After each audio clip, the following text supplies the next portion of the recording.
Hey, how you doing? This is Adam Post. Mexican drug cartels in a panic now fear death or arrest over the Trump crackdown. From the New York Times, Trump threats and Mexico's crackdown hit Mexican cartel. Several cartel operatives said that for the first time in years, they genuinely feared arrest or death at the hands of the authorities. The U.S. government has already declared these drug cartels to be terrorist organizations. We're utilizing our U.S. military and we're pressuring Mexico heavily to deal with the cartels. They aren't going to exist anymore. This is not a good time to be a cartel member. If you're in that business, it's time to leave that business. But the New York Times wants you to feel sympathetic for the cartel members. I know that sounds crazy, but it's true. They start off their story talking about a cartel member that's just trying to protect his family. One cartel leader says he's trying to figure out how to protect his family in case the American military strikes inside Mexico. Another says he's already gone into hiding, rarely leaving his home. Two young men who produce fentanyl for the cartel say they've shut down all their drug labs. A barrage of arrests, drug seizures, and lab busts by the Mexican authorities in recent months has struck the behemoth Sinaloa Cartel, according to Mexican officials, and interviews with 6 cartel operatives, forcing at least some of its leaders to scale back on fentanyl production in the Sinaloa state, their base of operations. The cartels have sown terror across Mexico and caused untold damage in the United States. But in Culiacán, the state capital, the dynamic seems to be shifting, at least for now. Cartel operatives say that they've had to move their labs to other areas of the country or temporarily shut down production. It's just not easy to be in the cartel anymore. Here's what they had to say. Quote, "You can't be calm, you can't even sleep, because you don't know when they'll catch you," said one high-ranking member of the Sinaloa Cartel, who, like other cartel operatives, spoke on condition of anonymity for fear of capture. Yeah, you probably don't want to give out your name and your location at this point. Quote, "The most important thing now is to survive," he added, his hands trembling. The government crackdown on organized crime intensified after the Trump administration threatened retribution unless Mexico halted the supply of fentanyl into the United States, vowing high tariffs if the flow of migrants and drugs continued. President Trump began floating the possibility of tariffs soon after his election in November, and soon after taking office announced 25% levies on Mexican goods if the country didn't act on border security and drug trafficking. As of today, when I'm making this video, Trump did put 25% tariffs on Mexico and Canada, related to what he explained has to do with their lack of control of their borders and the illegal drugs coming into the United States. Facing economic crisis, the Mexican government went on the offensive. President of Mexico Claudia Sheinbaum dispatched 10,000 National Guard troops to the border and hundreds more soldiers to Sinaloa State, a major hub of fentanyl trafficking where a cartel war has caused turmoil for months. Quote, "Every day there have been arrests and seizures, according to the Mexican security minister. The detentions have led to a constant weakening of the cartel," he said. The country's law enforcement seized nearly as much fentanyl in the last 5 months as it did in the previous year. Ms. Sheinbaum's administration said it has made nearly 900 arrests in Sinaloa alone since October. Then, last week, the Mexican government said it had begun sending to the United States more than 24 cartel operatives wanted by the American authorities. It was a clear signal to the Trump administration that Mexico was eager to fight the cartels, though Mr. Trump said on the same day that he was still not satisfied with the government's efforts and that tariffs would go into effect. And they did. Quote, "Criminal groups have not felt this level of pressure in such a long time," said a security analyst based in Mexico City. In interviews, cartel operatives agreed.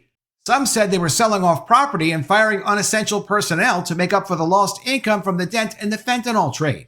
Others said they were investing money in advanced equipment to detect American government drones, which the United States flew into Mexico during the Biden and Obama administrations as well. They can spend all the money they want to spend on drones, but they really had better just get out of there as quickly as they can. The federal government approach right now is like a maximalist approach. They want results. And they're not looking to harm anybody who's innocent, but anybody who's involved with a drug cartel, they're fair game for the United States military. The military also recently just loosened their restrictions on drone strikes, not just for Mexico, but for all of the enemies of the United States. Criminal organizations in Mexico have a long history of surviving efforts to dismantle them or simply splintering off into new groups. But several operatives said that for the first time in years, they genuinely feared arrest or death at the hands of the authorities. Experts noted that a decline in production in Culiacán wouldn't necessarily affect the flow of fentanyl north, since the drug is easy to make and the cartel can move its labs elsewhere. And it isn't clear how long any disruption in Culiacán would last. Cooks and experts said they expect the cartel would restart labs in the city if the pressure subsided or the group needed an influx of cash. But the crackdown has had an immediate impact, they said, and some cited the newfound pressure by Mr. Trump. In the United States, we're not seeing in the media that there's some kind of ongoing drug war where the U.S. military is taking out Mexican drug cartels. They haven't even started yet. This is just like on the outside of the margins. They're starting to apply some pressure. But we haven't heard one report of one U.S. drone or special forces team going in to wipe out drug cartels. And it's pretty clear that's going to happen pretty soon. They're going to keep turning up the heat until there are no drug cartels. Well, Trump established a deadline, and we're seeing the results of everything we could have seen in years being done in a month, according to Mr. Lopez. The government is sending a message that when it really wants to, it can exert that kind of pressure. But even before tariff threats intensified, Ms. Sheinbaum had showed her willingness to take on the cartels as soon as she took office on October 1st. Her predecessor and political ally, former President Andres Manuel López Obrador, had pursued a strategy he calls hugs, not bullets, focusing on the root causes of crime and generally avoiding violent confrontations with criminals. Hugs, not bullets? Yeah, I guess hugs, not bullets. I guess that didn't really work. So now we're trying it the bullets, not hugs way. While she pledged allegiance to her mentor's vision, Ms. Sheinbaum made headlines with a rash of battles between soldiers and cartel gunmen that left dozens dead earlier in her presidency. Cartel members said that they were making their own preparations for the heightened pressure under Mr. Trump. American officials say the United States has recently begun expanding drone flights into Mexico to detect drug labs, and last week the administration designated several cartels as terrorist organizations. In interviews, cartel operatives said they were importing scanners to detect drones and hiring more people with experience operating and tracking such aircraft. They also said they'd increased arms shipments from the United States, the source of most of the illegal weapons used by criminals in Mexico. Inside the Trump administration, there's still some division over whether the United States should take unilateral military action in Mexico against the cartels or whether it should work more closely with the Mexican government in combating the drug trade. Mexico's cartels are known for amassing military-grade weapons, including IEDs and landmines, yet the operatives acknowledged in interviews that they could scarcely compete with the American military's arsenal.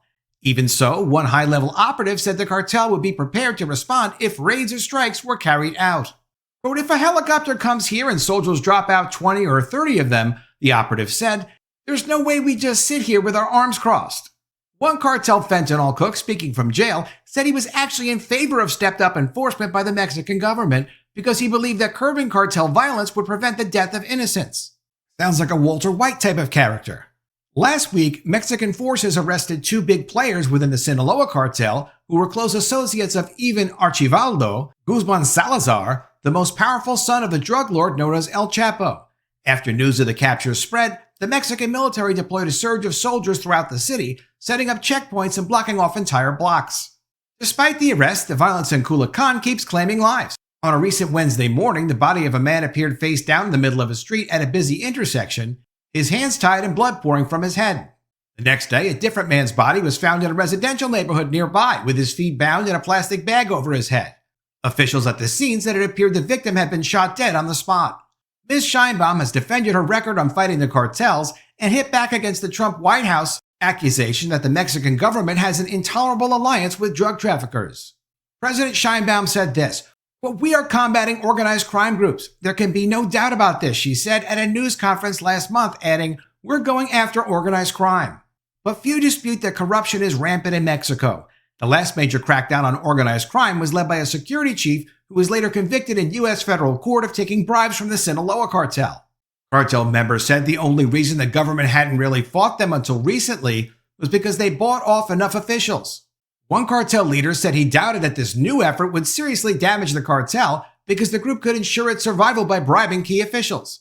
Quote, "There are always weak points," he said. "There are always loose ends we can get to." When asked how it feels to be labeled terrorists, the cartel operatives' responses ranged from apathetic to indignant. The fentanyl cook in jail argued that the real terrorists were the users in the United States whose insatiable appetite for the drug fuels the trade. The other two young cooks agreed that the worst actors were north of the border. The arms dealers who turn a huge profit smuggling weapons into Mexico that kill so many people. Those are the real bad guys. The high-level operative said he considered himself a businessman, not a terrorist. But we talk about supply and demand, he said, not AK-47s, much less bombing Times Square. Even if the government bombs every drug lab in Mexico, he said, it will make Americans less dependent on the drug, which is one of the most addictive synthetic opioids available. He said that with the right ingredients, fentanyl can be synthesized almost anywhere, in tiny kitchens or rudimentary mountain labs, and that as long as Americans want fentanyl, it will get made. Quote, demand will never end. The product is still being consumed, the operative said. Addiction means demand never ends.